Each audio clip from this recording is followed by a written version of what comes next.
Olá, alunos, como vocês estão? Tudo bem? Professora Renata, mais uma vez com vocês, com a aula Linha do Tempo das Escolas Literárias, parte 2. Então, acompanhem comigo. As escolas literárias, elas foram muito importantes para o desenvolvimento cultural de todos os países, de todas as culturas. Mas quando nós falamos em como isso acontece nas provas, causa um certo temor aos alunos, aos estudantes. Porque nem todo mundo gosta de ler, vocês sabem disso, né? E não é só aqui no Brasil.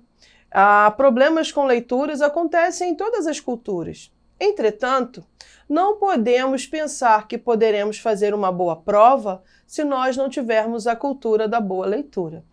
E onde buscar essas boas leituras para se preparar para uma prova do Enem ou qualquer outro vestibular? Nos clássicos literários, principalmente, em boas publicações, em bons sites de informação, tá bom? Que certamente se influenciaram para escreverem coisas mais atuais naqueles que vieram antes de nós. Então, como estamos falando desses que vieram antes de nós, é importante que a gente se lembre do que foram as escolas literárias. Então, vamos lá. As escolas literárias, elas são contempladas dentro de um contexto, de uma interpretação textual. E ela existe para que o aluno entenda que a literatura e todas as suas funções linguísticas, elas nos ajudam a ter esse mecanismo de construção de um bom entendimento literário. Tá certo? Então, elas também nos ajudam a estabelecer esse diálogo entre o ontem, o hoje e certamente um futuro muito próximo. E ajuda-nos sobremaneira, ou seja, muito, a entender os enunciados das questões, as intenções das bancas que constroem as provas dos vestibulares, tá? Principalmente nas provas de linguagem e códigos, que é esse o nosso ponto onde está inserida as questões de literatura, tá bom? Então, os 10 clássicos da literatura mais cobrados nos vestibulares, você sabe quais são? E quando eu falo em clássicos, eu estou falando de livros, obras que os autores escreveram, títulos importantes, livros que marcaram a nossa história. Então, gostar de ler, galera, só para ficar bem claro, é o resultado de muito treino e persistência. Dá trabalho a gente ler, dá trabalho a gente buscar ter esse hábito, mas é muito bom. É muito bom porque o que nós colhemos a partir disso, vocês não fazem ideia, tá?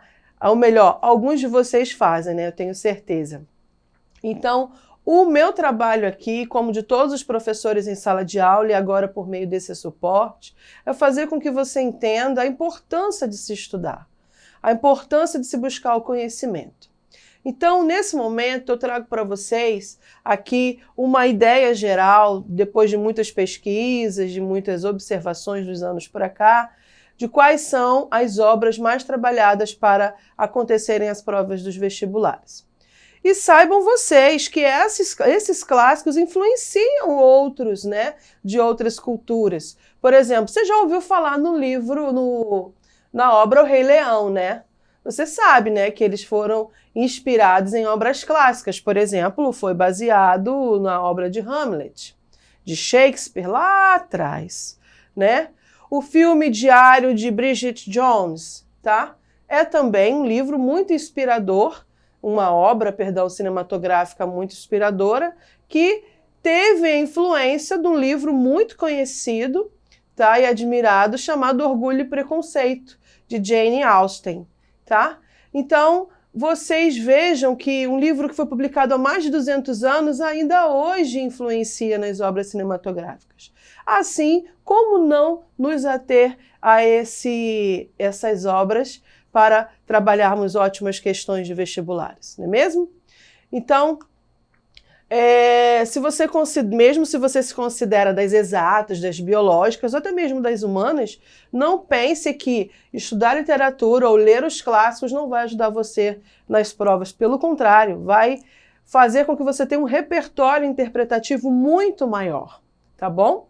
Então vamos lá. Quais são essas literaturas clássicas que você não pode deixar de ler, ou pelo menos ter a ambientação ao que é essa obra, o que ela fala, quem é o seu autor, qual é o contexto histórico que ela está inserida, tá? O porquê daquela linguagem ser falada daquela forma, ser escrita daquela forma. Então, tendo o contato com as obras, você vai saber o porquê disso. Então, a primeira obra muito trabalhada nos vestibulares é a obra do Machado de Assis, Memórias Póstumas de Brás Cubas, tá? Narrada em primeira pessoa, uma coisa inovadora, um defunto autor fala conosco, tá? E ele dedica essa obra ao verme que roeu o seu cadáver. Olha que coisa estranha, né? Pitoresca. Essa era a linguagem do Machado nessa obra e que muitos clássicos remontam isso. Depois, Grande Sertão Veredas de Guimarães Rosa, um escritor mineiro que trouxe uma inovação à maneira de falar o seu dialeto, né, de trabalhar a linguagem, uma grande inspiração para a literatura brasileira. Depois, Capitães de Areia, do grande Jorge Amado, que trouxe uma narrativa cheia de aventuras, romance, tristeza e muito realismo no cenário baiano. Depois, Iracema, uma obra que nós já vimos em nossas aulas, do José de Alencar, uma obra romântica que remonta todo esse aspecto nacionalista. Vidas Secas, gravem esses nomes desses clássicos, vocês não vão perder nada, viu? Vidas Secas, de Graciliano Ramos. O autor retrata a própria infância e aborda como a desonestidade, a frieza, a seca, as mazelas da vida humana acrescentam a vida social e denigrem o fator humano das pessoas, tá? Dentro de uma opressão política. Então, Vidas Secas trabalha essa temática.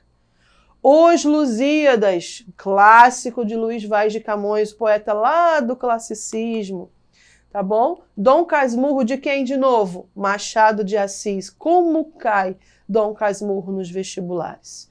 Até mesmo fazendo dialogismo em outras áreas do conhecimento.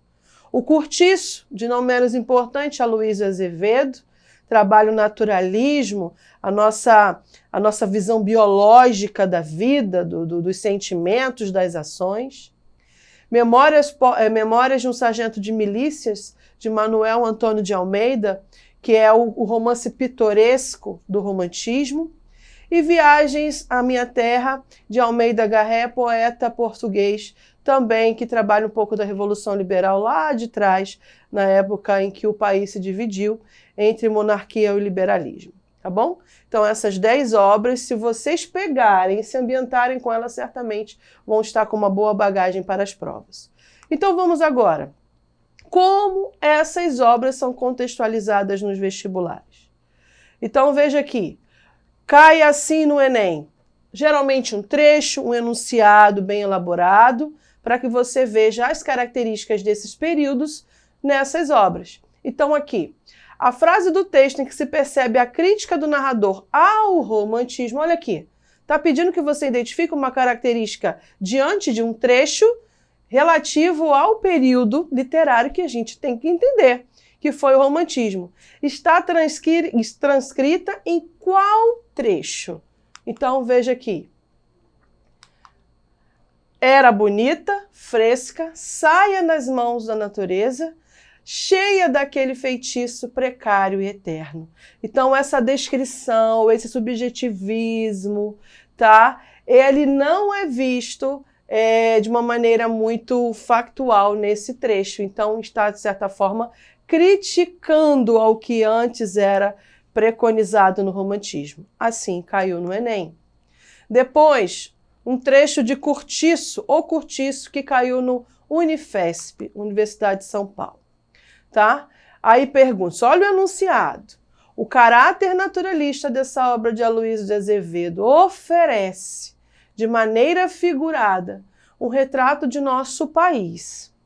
No final do século XIX, põe em evidência a competição de os mais fortes entre si e estes esmagando as camadas de baixo, compostas de brancos pobres, mestiços e escravos africanos, no ambiente de degradação de um cortiço. O autor expõe um quadro tenso de misérias materiais e humanas. Agora vem a pergunta: o que você deve raciocinar a partir dessa afirmação. No fragmento, há várias outras características do naturalismo, então você tem que estudar o naturalismo. Você tem que entender quais são as características desse momento. Aponte a alternativa em que duas características desse momento são apresentadas e corretas. Então, veja aqui. A exploração do comportamento anormal e dos instintos baixos, enfoque da vida e dos fatos sociais contemporâneos ao escritor. Então, essas são duas características que estão presentes no naturalismo e que estão ratificando, confirmando a primeira parte do enunciado da questão, certo? Depois que surgiu, foi criado para uma banca bem interessante, que pode interessar alguns rapazes e moças também, num futuro muito próximo, que é a Escola de Sargento das Armas do Exército, que acontece no Brasil para a graduação de sargentos, tá? Então, complete o espaço correspondente. Aqui faz referência a uma escola, portanto, essa afirmação ela é muito importante. Então, o parnasianismo tem como características mais marcantes o culto à forma, representação pelas formas fixas, como o soneto, metrificação rigorosa e pelas rimas perfeitas. Então, letra A. Depois, a literatura informativa do quinhentismo brasileiro empenha-se em fazer o levantamento da terra, daí ser predominantemente descritiva. Já o barroco apresenta estados de alma expressos através de antíteses, paradoxos e interrogações. Viram? Questões simples que podem fazer você patinar se você não tiver a verdadeira ideia ou concepção, discernimento do que foram os períodos literários.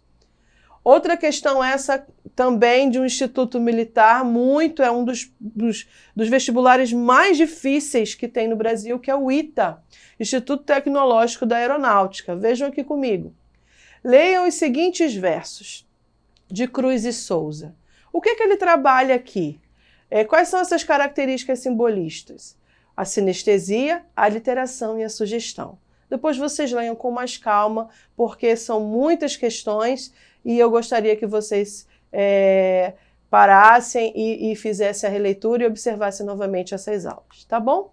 Então, assim são exploradas todas as escolas literárias para que a gente possa entender como são cobradas. O que eu trago para vocês como atividade complementar? Pesquisem provas e vestibulares anteriores para que vocês possam se ater a esse estudo e cada vez mais melhorar esse aprendizado, tá bom? Até a próxima aula. Até mais.